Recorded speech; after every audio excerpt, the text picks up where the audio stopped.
Ở đây có 3 cái tụ bài nha. Các bạn hãy nghĩ đến chủ đề đó là khi nào sẽ có người yêu và chọn cho mình một tụ bài ở đây thứ tự là 1, 2, 3 ha.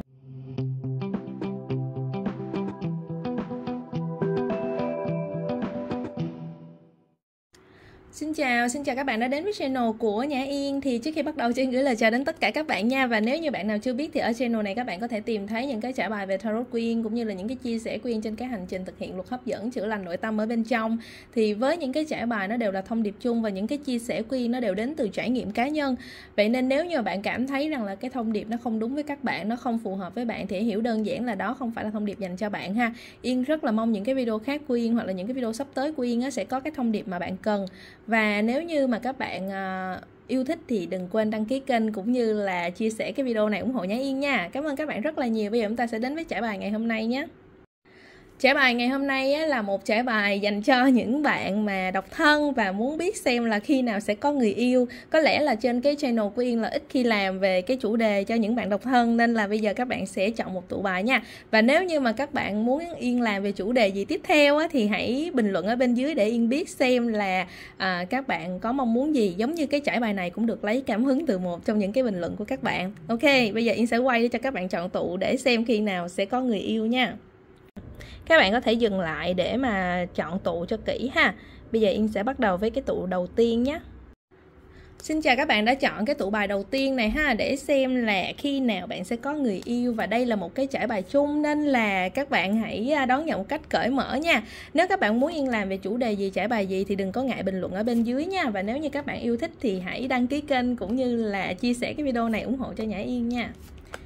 Khi nào sẽ có người yêu? Ở đây thì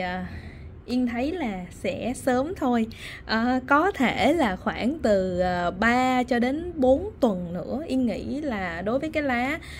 này thì là sẽ sớm có thôi. Và bạn gặp được cái người này là một cái người mà rất là phù hợp với bạn. Đây có thể là một cái người mà trước giờ bạn đã mong chờ từ rất lâu, hoặc là đây là cái người mà đem lại cho bạn tất cả những cái tiêu chuẩn, những cái điều mà bạn mong muốn ở một cái đối tượng người yêu. Ở cái khía cạnh người yêu thì cái người này phù hợp với các bạn hầu như là ở mọi mặt, và họ làm cho các bạn cảm thấy rằng là người này hoàn toàn đáng tin cậy để mà có thể tiến xa hơn ha, để mà có thể đi tới kết hôn, đính hôn là lâu dài. Đây là một cái người mà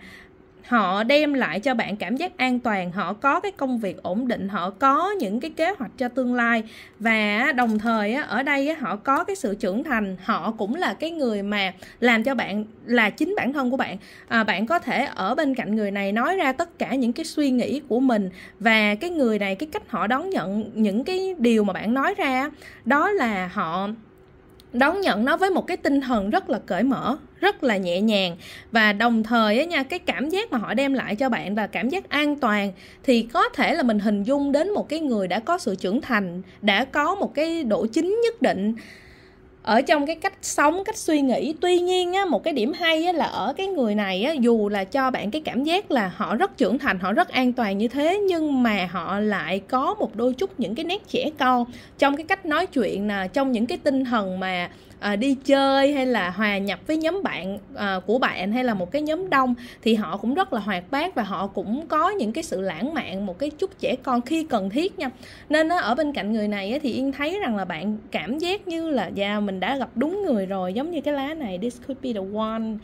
Bạn đã gặp đúng người và bạn đã chờ cái người này từ rất lâu rồi. Và khi mà bạn gặp thì đương nhiên nha,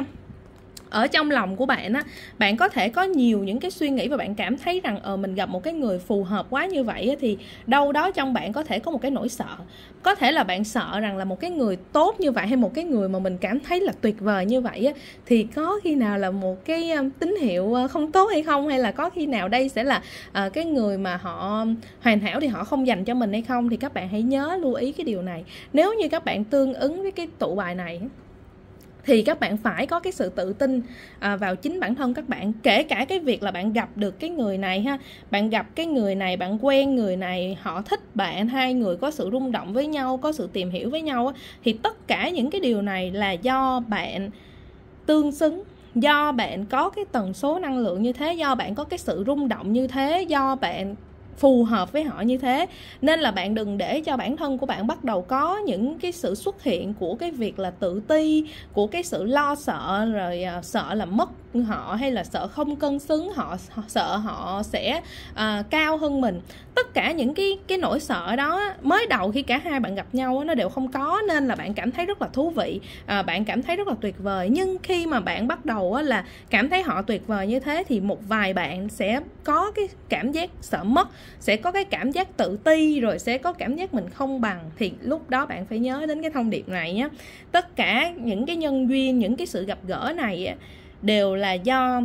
bạn tạo ra. Cái bạn tạo ra đây tức là do cái tư duy của bạn, do cách sống của bạn, do cái môi trường của bạn làm việc, do cái kiến thức của bạn, nó dẫn đường cho bạn đến những cái cơ hội gặp người này. Thì đương nhiên là họ phải có cái sự tương đồng với bạn ở đâu đó rồi, và ngay từ đầu cả hai bị thu hút lẫn nhau thì phải có một cái sự đồng cảm, một cái sự đồng điệu nào đó. Nên bạn hãy nhớ đến cái điều đó để mà không làm cho bản thân mình bị overthinking, suy nghĩ quá nhiều rồi hạ thấp bản thân của mình xuống. Chính vì những cái sự lo sợ, sợ hãi và hạ thấp bản thân của bạn xuống như vậy là trong nhiều mối quan hệ luôn, đó là cái điều mà nó đẩy chúng ta ra xa nhau. Trong khi mới đầu mình gặp nhau mình rất là vui, mình cảm thấy rất là thích thú, mình cảm thấy rất bị thu hút, và cái người đó cũng như vậy. Mình đang cảm thấy là mình được đối xử rất tốt, nhưng khi cái nỗi sợ bắt đầu xuất hiện thì mình sẽ đẩy họ ra xa bằng cái cách là mình sẽ có những cái hành động như kiểm soát, như ghen tuông. Rồi chính cái nỗi sợ đó mình sẽ bắt đầu là giữ kẻ, mình không là chính mình nữa. Thì ngay cái chỗ này là nó làm cho cái mối quan hệ lúc đầu thì mình là mình, hay là mình bị cuốn hút vào nó, nhưng sau đó thì mình đánh mất bản thân của mình, và rồi mình đẩy họ ra xa. Và có thể là chính vì mình đẩy họ ra xa thì lại đưa họ vào những cái sự sai lệch trong chuyện tình cảm, là họ chán nản, họ lại đi tìm những đối tượng khác. Và thế là chúng ta cứ đi vào hoài cái vòng xoáy của cái việc là người đó lừa dối mình, người đó không tốt với mình. Ok, quay trở lại nhé. Nếu như cái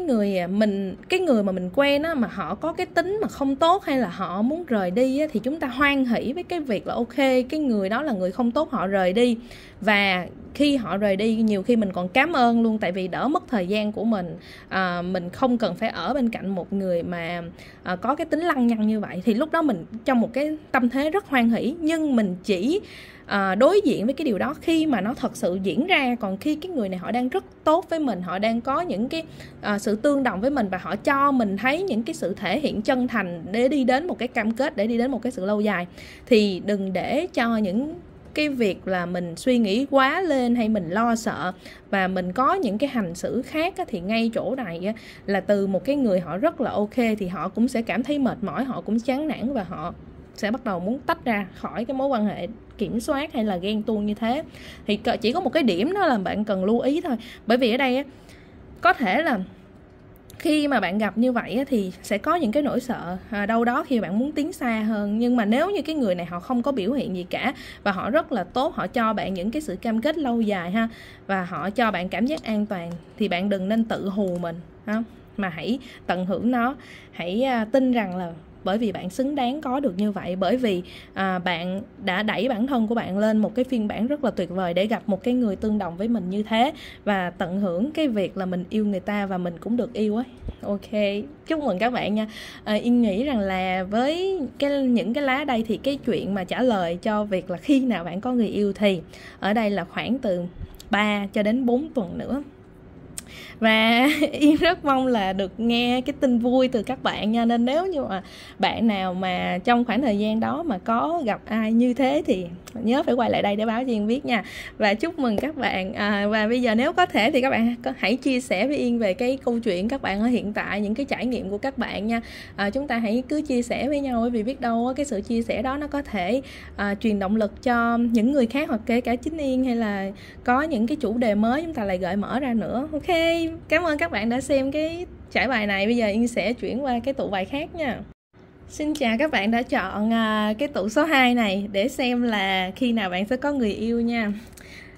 Không biết các bạn có thích cái chủ đề này không? Mình rất là ít những cái chủ đề cho các bạn độc thân.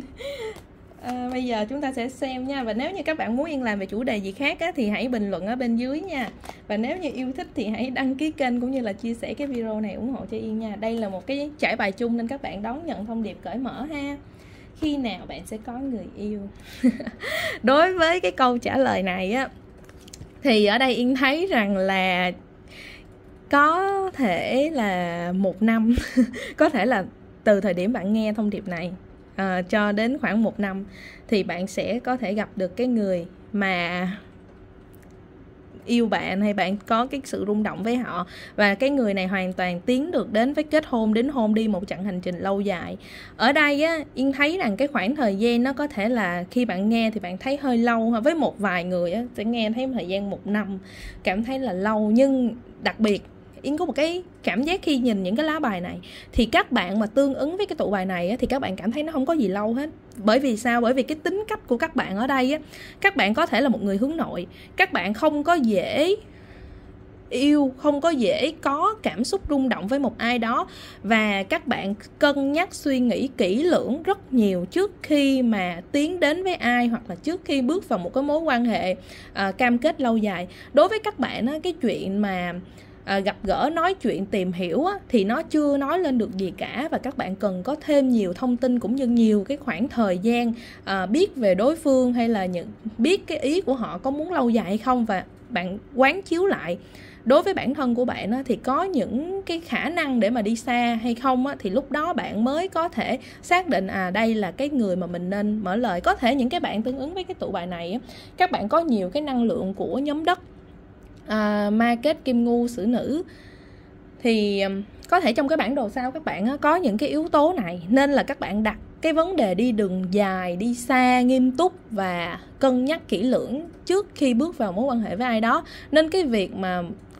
từ cái thời điểm bạn nghe thông điệp này cho đến khoảng 1 năm thì đối với đa số các bạn ở đây sẽ cảm thấy không có gì là lâu cả, bởi vì các bạn cần cái chất lượng hơn là cái việc có nhanh có đại một ai đó bên cạnh để rồi cuối cùng nhận ra là không đi đến đâu cả. Và cái người này á, là Yên thấy rằng bạn có thể quen thông qua là bạn bè ha, qua những cái cuộc gặp gỡ bạn bè, hoặc là được bạn bè giới thiệu. Ở đây nè, có cái sự giới thiệu từ bạn bè, và bạn có lẽ là đã trong cái khoảng thời gian là đã ngừng cái chuyện tìm hiểu yêu đương cũng khá rồi, bởi vì bạn muốn dành cái thời gian cho bản thân của bạn. Bạn có những cái định hướng riêng trong sự nghiệp, trong công việc, hay là phát triển về bản thân, nên bạn không có thật sự gọi là quá mong muốn hay là quá cần thiết có một ai đó ở bên cạnh bạn để mọi thứ tự nhiên diễn ra. Và nhiều khi xung quanh bạn bè hay gia đình của bạn cảm thấy là bạn đã đến tuổi, hay là có sự hối thúc rằng là mau kiếm ai đó, nhưng đối với bạn đó là cái chuyện đó không quan trọng. Cái chuyện mà có ai đó không quan trọng bằng cái việc là cái người đó có thật sự là người phù hợp với bạn hay không. Bạn chấp nhận cái chuyện là cô đơn, chấp nhận cái chuyện là độc thân, kể cả không có ai, nhưng mà nó đem lại cho bạn sự bình yên hơn là cái việc phải có một ai đó theo tiêu chuẩn hay theo sự hối thúc của mọi người, hay là cho giống những người khác mà để cuối cùng là mình bị xáo động cái sự bình yên mình đang có. Thì đối với bạn cái điều đó là không cần thiết. Nên ở đây Yên thấy là bạn là một người rất khó để mở lòng, hoặc là rất khó để yêu, nhưng một khi bạn đã yêu rồi á, thì bạn sẽ xác định đó là người mà đi lâu dài, và đó là người mà có thể là cam kết, có thể cho bạn cái cảm giác an toàn. Thì ở đây Yên thấy là trong khoảng 1 năm bạn sẽ có gặp được cái người này, và cái người này bạn gặp thông qua bạn bè hoặc là thông qua công việc, nhưng mà nó cũng có liên quan đến những cái người bạn biết, ví dụ như đồng nghiệp giới thiệu cho bạn, hay là bạn gặp thông qua một cái sự giới thiệu mai mối nào đó trong cái vòng kết nối với những người bạn. Và cái người này cho bạn một cái cảm giác rằng là họ tôn trọng cái không gian riêng tư của bạn, họ chấp nhận cái việc rằng là bạn không phải là người hoạt ngôn, hay là không phải là người dễ dàng cởi mở. Họ có cái sự nhẫn nại để tìm hiểu bạn, nên chính từ cái chỗ này hai bạn khi mà ở bên cạnh nhau thì sẽ cảm thấy rằng là hợp, và cảm thấy là mình không có một cái áp lực để mà đưa ra cái sự cam kết, đưa ra một cái sự thúc ép cho đối phương, mà nó rất là nhẹ nhàng, nó rất là từ tốn để tìm hiểu. Nên chính chỗ này nó tạo nên một cái mối quan hệ bền vững, bởi vì cả hai đều không có cái suy nghĩ rằng là quen cho có, hay là quen cuồng nhiệt, say mê từ ban đầu rồi sau đó chuyện đến đâu tính, mà cả hai có thể tìm hiểu theo dạng rất là chậm mà chắc, tìm hiểu về nội tâm của nhau, lắng nghe những câu chuyện, kể cả những cái sai lầm trong quá khứ hay là những cái góc khuất nào đó, cả hai đều có thể chia sẻ và hiểu hết hoàn cảnh của đối phương về gia đình, về công việc, mọi thứ. Rồi từ đó mới bắt đầu là phát triển lên một cái mối quan hệ lâu dài, một mối quan hệ rất là trưởng thành. rất là trưởng thành, rất là vững chắc ở đây. Với cái lá này ha, hoàn toàn nè, có thể xây dựng một cái sự ấm êm, một cái gia đình đúng nghĩa luôn, ấm áp, tin tưởng lẫn nhau, an toàn, và có cái sự riêng tư. Bạn không phải là người thích nói nhiều về cái cuộc sống riêng của mình, không có thích phô trương hay là khoe về cái tình cảm cá nhân. Bạn có thể giữ nó trong sự riêng tư, mà giống như dạng là bạn không che giấu nó, nhưng mà bạn không có cái nhu cầu để cho mọi người thấy rằng là bạn đang hạnh phúc. Mặc dù nha, là bạn rất hạnh phúc luôn, nhưng mà có thể là bạn không thích đưa cái điều ra cho nhiều người biết. Bạn muốn giữ một cái sự an toàn riêng tư cho cái chuyện tình cảm này. Và cái người bạn gặp á, họ có cái sự tương đồng như vậy luôn. Nên á, với lại một cái nữa là ở đây á, khi bạn gặp cái người này, có thể là giữa cả hai bạn á, sẽ có một cái giai đoạn khựng ngay lúc ban đầu, tức là gặp nhau để ý đối phương, nhưng mà cái khoảng thời gian mà từ khi gặp nhau cho đến khi mà thổ lộ cái tình cảm ra với nhau á, thì nó có thể là mất một khoảng thời gian hơi dài, ví dụ vài tuần hoặc đến cả tháng, là để cho cả hai suy nghĩ, cân nhắc về đối phương á. Cái người kia cũng là một cái người chậm mà chắc, nên là cũng không có dễ nói ra cái tình cảm của mình, và cũng không có dễ nói ra cái lời yêu hay là muốn tiến vào một cái mối quan hệ mà khi mà chưa có hiểu rõ về bạn á, và ngược lại bạn cũng vậy. Nên ở đây khi cả hai bạn gặp nhau có cái sự thu hút từ ban đầu, nhưng mà cả hai có thể giữ cái điều đó trong lòng và âm thầm tìm hiểu đối phương, cũng như là nói chuyện một cách rất là bình thường với nhau. Bởi vậy nên nhiều khi là cái người này bạn đã gặp rồi, có khả năng là nhiều khi bạn đã gặp rồi thông qua bạn bè, thông qua công việc, nhưng mà cả hai rất là giữ khoảng cách với nhau, chưa có cho đối phương biết về cái tình cảm của mình, bởi vì còn đang trong vòng nghiên cứu, tìm hiểu. Ok, đó là cái thông điệp ở đây dành cho những cái bạn đã chọn tụ bài này. Yên rất là muốn nghe câu chuyện các bạn chia sẻ các bạn, nên nếu có thể thì hãy bình luận ở bên dưới nha. Và nếu như các bạn gặp được cái người này rồi và yêu nhau rồi thì đừng có quên quay lại đây để báo cho Yên biết nha. Ok, cảm ơn các bạn đã xem. Bây giờ Yên sẽ chuyển qua cái tụ bài khác nha. Xin chào các bạn đã chọn cái tụ bài số 3 này nhé, để xem coi là khi nào bạn sẽ có người yêu. Và đây là một cái thông điệp chung nên các bạn hãy đón nhận cởi mở ha. Nếu các bạn muốn Yên làm về trải bài gì, chủ đề gì thì đừng có ngại bình luận ở bên dưới nhé. Các bạn yêu thích thì hãy đăng ký kênh để ủng hộ cho Nhã Yên, cũng như là like, share cái video này nha. Đây là một cái thông điệp chung nên hãy đón nhận cởi mở nè. Khi nào thì bạn sẽ có người yêu? Ba tụ bài đều rất là tuyệt vời, và nó theo những cái cách khác nhau. Ở đây thì Yên thấy rằng những bạn chọn tụ này thì trong khoảng dưới 1 năm, nhưng mà nó phải tính theo từ nửa năm nhé, phải từ nửa năm cho đến dưới 1 năm, tức là từ 6 tháng trở lên. Nhưng mà chưa tới 1 năm thì có thể là các bạn gặp được cái người này. Đây là một người mà giống như là tri kỷ của các bạn, một người có thể lớn tuổi hơn các bạn nha, có thể lớn tuổi hơn các bạn, có thể trưởng thành hơn các bạn trong công việc, trong kiến thức, trong kinh nghiệm sống. Và đây là một cái người mà họ có thể cũng có vị trí cao hơn các bạn trong công việc nữa. Họ đem lại cho các bạn một cái sự thấu hiểu, và họ giúp cho các bạn phát triển để trở thành một phiên bản tốt hơn của chính bạn. Ví dụ như là họ có thể là khi bạn gặp họ thì họ ở một cái vị trí cao hơn, nhưng mà không có vì điều đó mà giữa hai bạn có khoảng cách với nhau nha. Cái người này đem lại cho bạn một cái cảm giác rằng là họ giúp bạn phát triển để trở thành phiên bản tốt hơn. Họ giải thích cho bạn nghe về những cái kiến thức, về những cái điều bạn chưa biết, giống như là giúp cho bạn giỏi hơn, nhưng không làm cho bạn có cái cảm giác rằng là bạn thua kém họ, hay không có làm cho bạn có cảm giác rằng là mình yếu, mình dở nha. Họ rất là khéo léo trong cái việc là không để cho bạn có cái cảm giác tự ti, mặc cảm, nhưng mà họ lại tạo cho bạn một cái động lực để phát triển, giống như đây là một đôi bạn cùng tiến vậy đó. Và cái người này rất là tinh tế, rất là nhẹ nhàng, âm thầm thúc đẩy để phát triển bạn. Và họ luôn mong muốn bạn có sự cầu tiến, luôn mong muốn bạn trở thành một phiên bản tốt hơn. Cả hai bạn khi gặp nhau thì có rất nhiều những cái sự thu hút, có thể đến từ ngoại hình, có thể đến từ cái cách nói chuyện, có thể đến từ cái sự uyên bác của đối phương. Và ở đây thấy là có cái khả năng là bạn là cái người bị thu hút bởi người này rất là mạnh. Và họ thì nhìn thấy bạn ở một cái phiên bản có thể là của họ ngày trước ha. Đây là một cái người mà lớn hơn bạn. Nếu mà bạn tương ứng với cái tụ bài này thì thấy với những lá bài này thì cái người này họ lớn tuổi hơn các bạn khá là nhiều, có thể là từ 5 đến 7 tuổi, hoặc ít ra là cái sự phát triển của họ về vị trí trong công việc, trong đời sống, hay là những cái thành tựu mà họ đạt được nó phải xa hơn bạn, và nó đem lại cho bạn một cái sự ngưỡng mộ về kiến thức, về thành công người này. Nên ở bạn bạn có cái sự tin tưởng với những quyết định, với những cái lời nói của người này, và họ có cái sự bao bọc, có cái sự che chở bạn. Và nếu mà bạn là nam thì nếu mà bạn là nam thì cái người nữ này khả năng cũng có thể lớn hơn bạn, nhưng mà họ lại không làm cho bạn mất đi cái sự nam tính nha. Họ vẫn luôn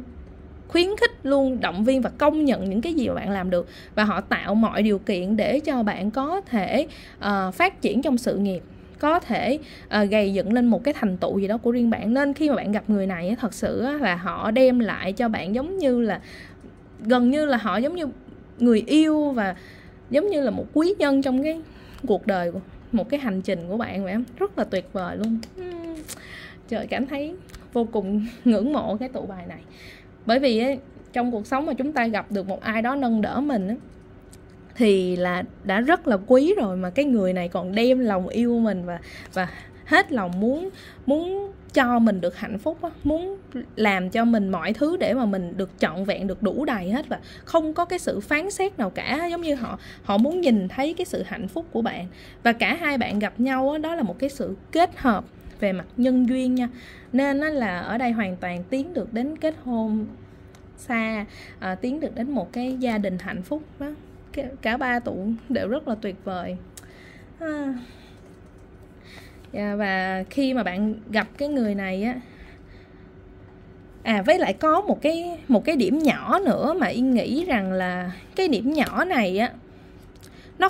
không có tương đồng hết với tất cả các bạn chọn tụ bài này, nhưng mà sẽ có một số ít những bạn ở đây là khi bạn gặp cái người này thì có khả năng là họ đã từng có một gia đình trước đó, hoặc là họ đã từng có vợ, có chồng hay có con trước đó nha. Một cái khả năng ít thôi. Tuy nhiên là họ là một người rất là chu đáo, và họ có trách nhiệm, họ không để cho những cái quá khứ, cho những cái chuyện trước của họ nó ảnh hưởng đến cái mối quan hệ hiện tại. Họ rất là chu toàn, họ rất biết cách sắp xếp, và họ thật lòng là yêu thương bạn, đem cho bạn cái tình cảm chân thành. Nên ở đây quan trọng nhất là khi mà bạn gặp được cái người này thì bạn sẽ cảm nhận thấy rằng là bạn gặp được đúng người, bạn gặp được cái người lắng nghe, thấu hiểu bạn, và luôn tạo điều kiện, cơ hội để cho bạn phát triển, và không để cho bạn phải có cái sự tủi thân, hay là nghi ngờ, hay là phải suy tư, lo âu quá nhiều. Nếu như mà cho dù đó là cái góc khuất trong cái gia đình của họ, hoặc là cho về những cái công việc, về những cái rào cản thì họ không để cho bạn bận tâm nha. Họ luôn làm tốt mọi thứ. Đây là giống như một cái người thật sự của gia đình. Nhưng mà có thể là trong quá khứ, nếu mà những bạn nào mà thuộc về cái số nhỏ ở đây thì nếu mà họ đã từng có một cái sự đổ vỡ hôn nhân nào đó trước đó, thì cái chuyện đó là có khi cái khả năng phần trăm nó không đến từ phía lỗi của họ, hoặc ít nhất là có thể là họ đã từng có những cái trải nghiệm không tốt với cái mối quan hệ trước đây, nhưng mà họ luôn là một cái người có trách nhiệm nha, chứ không phải là họ là cái người bỏ đi hay là rời đi bởi một người khác để mà cái chuyện hôn nhân của họ bị đổ vỡ. Ok, nên là bạn hãy tin vào cái cảm nhận của bạn, và cho dù bạn gặp ai, người như thế nào, thì hãy tìm hiểu thật là kỹ về những cái mối quan hệ trước đó của họ, nếu mà để xem coi họ có thật lòng muốn chia sẻ với bạn, muốn cho bạn biết hay không. Bởi vì với một cái người muốn đi xa hơn với bạn á, và có sự nghiêm túc á, thì họ sẽ cho bạn biết những cái chuyện trong quá khứ của họ, và họ sẽ cho bạn thấy cái sự sắp xếp, cái cách giải quyết của họ. Và nhất là nếu mà tốt nhất là bạn đừng nên để bản thân vướng vào những cái chuyện mà vẫn còn dây dưa, vẫn còn dang dở, để mà mình phải là người thứ ba, thứ tư. Nó sẽ làm cho bạn bị ảnh hưởng rất nhiều bởi tinh thần, và kể cả cái chặng hành trình tương lai của bạn. Nên là hãy chắc chắn rằng là dù bạn gặp ai thì cái người đó họ đã có cái sự dứt khoát với cái quá khứ của họ, và họ là một người có trách nhiệm với những cái gì mà họ đã làm ra, với những cái việc hay là những cái mối quan hệ trước đó mà họ đã kết nối. Và họ không để cho bạn có một cái cảm giác rằng là bạn là một người lấp vào chỗ trống, hay là có cái cảm giác là bạn phải buồn hay là phải ghen tuông, phải kiểm soát đó. Ok, đó là thông điệp ở đây dành cho những cái bạn đã chọn tụ bài này. Chỉ có một số ít những bạn sẽ có cái điểm đó. Tuy nhiên là nếu như bạn gặp được đúng cái người giống như trong trải bài này á, thì người này thật sự là họ khá là tốt á, tuyệt vời với cái lá 10 khắp này nè. Họ rất là tuyệt vời, họ chu đáo, ổn thỏa hết tất cả mọi chuyện, và họ không để bạn phải lo, và họ rất là minh bạch rõ ràng trong cái cách giải quyết của họ. Bạn có thể dựa vào những cái đặc điểm đó để xác định cái người này ha. Yên rất là muốn được nghe câu chuyện của bạn. Và nhắc lại một lần nữa là khi nào bạn gặp cái người này ha, khi nào bạn có người yêu, thì ở đây là dưới 1 năm ha, từ 6 tháng trở lên, nhưng mà dưới 1 năm. Ok, Yên rất là muốn được nghe câu chuyện các bạn, chia sẻ các bạn, nên nếu có thể thì hãy bình luận ở bên dưới nha. Và rất cảm ơn các bạn đã xem trải bài này. Bây giờ thì Yên sẽ dừng ở đây, chào tạm biệt và hẹn gặp lại nha. Bye bye.